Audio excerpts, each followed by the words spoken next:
समीक बाबा ने तुरंत एक शिष्य भेजा और कहा, जाओ परीक्षित जी को खबर कर दो कि तुम्हारे पास 7 दिन मात्र बचे हैं, अपने उद्धार का उपाय कर लो। अब 7 दिन की खबर जो परीक्षित जी को मिली कि मात्र 7 दिन बचे हैं मेरे पास, और 7 दिन में ही मेरी मौत है, अब श्राप मिल गया है। तो परीक्षित जी को जब 7 दिन में मौत मेरी होगी ये खबर मिली तो उनको झटके से वैराग्य हो गया कि 7 दिन बचे हैं तो अब क्या लफड़ा पालना, अब चले मुक्ति का उपाय करें। इतनी करीब मौत आ गई, अब क्या क्या क्या, क्या करना है, मौत का मुक्ति का उपाय करें। जीने की बात बंद हो गई, अब तो मृत्यु निकट आई।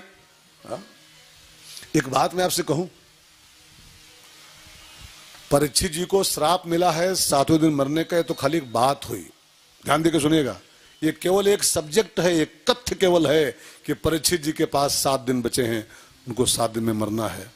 ये तो खाली एक तथ्य है। सत्य यह है कि सबके पास 7 ही दिन है, 7 दिन में ही सबको मरना है। सबको सबको, क्योंकि 8वां दिन है ही कहां कोई है। 8वां दिन कहां से लाओगे आप? जब सैटरडे टू संडे 7 डेज ही होते हैं तो 7 दिन ही तो अपने पास है। और भाई अगर मरोगे तो संडे हो चाहे मंडे हो, वो दिन तो 7वां ही होगा, वो 8वां कहां से मनाओगे आप?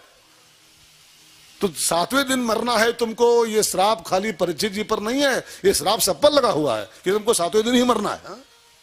8वां तुम बनाओगे कहां से जी, जब 8वां कोई दिन है ही नहीं तो। 7 दिन में ही मरना है, इसको भूलना मत। 7 दिन में ही मरना है, 7वें दिन ही मरना है। और खाली परीक्षित जी को नहीं, हमको भी और आपको भी, सबको मरना है।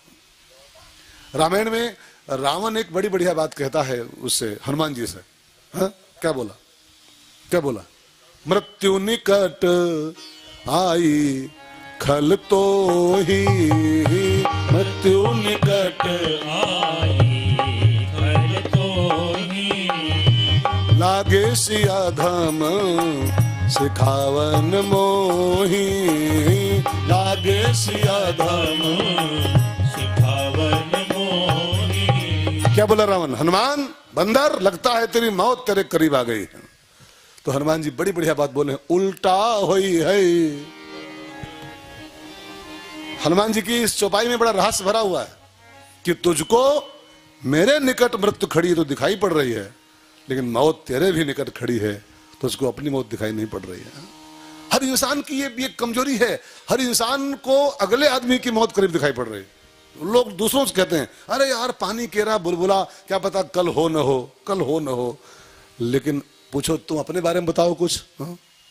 दूसरों से बोलता है, अरे क्या पता कल हो न हो, तुम कल सो के उठो न उठो। लेकिन पूछो तुम्हारा क्या हाल है, तो बोले अभी तो पंडित जी बताए थे कुंडली देख के, अभी तुम 85 साल जीना हमको, 85 ईयर्स तुम्हारी उम्र है। कई लोग बोलते रहते हैं कि जो 81 साल तो हमारी फिक्स है, फिक्स है ना? भाई बहनों, इस सत्य से मुंह मत मोड़िए। दिस इज ट्रूथ कि अगर हमारी मौत 7वें दिन है तो तुम्हारी भी मौत 7वें ही दिन है। अगर हमारे करीब मौत आ गई है तो आप मौत से बहुत दूर नहीं हो, तुम्हारे भी बिल्कुल करीब में मौत खड़ी हुई है, सिर पर खड़ी हुई है। अगर हम क्या पता कल सो के उठे ना उठे, तो यही बात उधर भी लागू होती है, क्या पता कल सवेरे आप भी सो के ना उठ पाओ। लेकिन हर आदमी को दूसरे की दिखाई पड़ती, दूसरे की। हमसे पूछो तुम्हारा क्या हाल है, तो बोलेंगे फरवरी तक तो कथाएं बुक है सब।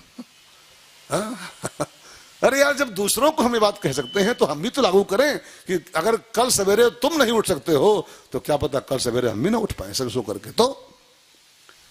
तो परीक्षित जी को श्राप मिला। परीक्षित जी उस श्राप को पाते ही बैरागी हो गए। उनका बेटा था जन्मेजय, गद्दी सौंपी और पहुंचे कहां? मुजफ्फरनगर जिला है यूपी का, उधर शामली की तरफ, सहारनपुर के आसपास मुजफ्फरनगर। गंगा जी का तट है, बरगद के वृक्ष हैं, साधु महात्माओं के आश्रम वहां थे, वहीं पर सब छोड़ छाड़ के आए हैं। इंतजार में हैं कोई ऐसा फकीर मिल जाए, कोई ऐसा महात्मा मिल जाए जो हमको भवसागर पार कर दे।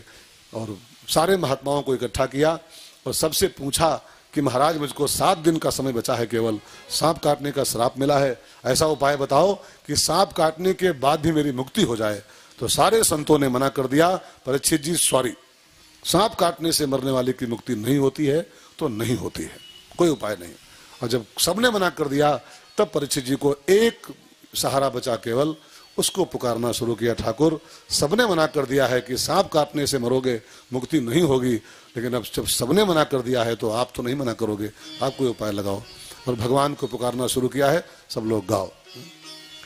मेरा छोटा सा संसार हरि आ जाओ एक बार, मेरा छोटा सा संसार हरि आ जाओ एक बार, मेरा छोटा सा संसार हो। सब लोग आइए। आ जाओ एक बार, हरि आ जाओ, हरि आ जाओ, हरि आ जाओ, हरि आ जाओ, हरि आ जाओ, हरि आ जाओ, हरि आ जाओ, हरि आ जाओ। मैं कब से रहा पुकार, मैं कब से रहा पुकार, हरि आ जाओ एक बार, मेरा छोटा सा संसार हरि आ आ जाओ एक बार। भगवान ने पुकार सुनी और लिखा है तत्राभवत भगवान व्यास पुत्र, व्यास जी के पुत्र सुखदेव महाराज भागवत की पोथी सिर पर रख करके, बगल में दबा करके तो वहां प्रकट हो गए हैं। ये कोई भागवत के पंडित नहीं है जी सुखदेव जी, वो स्वयं परम भागवत हैं, परम भागवत। वो भागवत के आचार्य नहीं कि भागवती पंडित हैं, वे भागवत बाँचते घूमते हैं जहां तहां। हाँ? वो परम भागवत स्वयं में है सुखदेव बाबा हमारा। लेकिन परीक्षित के ऐसा श्रद्धालु जो मिल जाता है, कोई समर्पित श्रोता, तो फिर महाभागवत परम भागवत भी बैठ करके भागवत का वक्ता बन जाता है। तो सुखदेव जी वक्ता हैं क्या, पंडित हैं क्या? वो नहीं, वो परमहंस हैं, परमहंस। वो भागवताचार्य नहीं कि गली गली बैठ के वो भागवत कथा बाँचते हो। वो तो जब परीक्षित के ऐसा मिलता है तो भागवत अपने आप निकलनी शुरू हो जाती है जी। वो वक्ता नहीं थे, वो परमहंस थे। अब परीक्षित जी ने स्वागत किया और एक बड़ा बढ़िया सवाल पूछा कि म्रियमाणस किम कर्तव्यम, जो बिल्कुल म्रियमाण हो, मौत बिल्कुल बगल में आ गई हो, वो क्या करे कि उसकी मुक्ति हो जाए? तो कहा राजन, मुक्ति होने का एक ही उपाय है, मौत का भय खत्म कर दो तो मुक्त हो सकते हो। और मौत का भय कैसे खत्म हो? तो सुखदेव जी ने कहा उसके 3 उपाय हैं। कथा सुनो, भगवान की कीर्तन करो और भगवान का स्मरण करो। 3 काम करो, कथा सुनो, कीर्तन करो और स्मरण करो, तो आपके अंदर भाव पैदा हो जाएगा, और भाव पैदा हो जाएगा तो भय खत्म हो जाएगा और इंसान भवसागर से पार हो जाएगा। तो मैं तुम्हें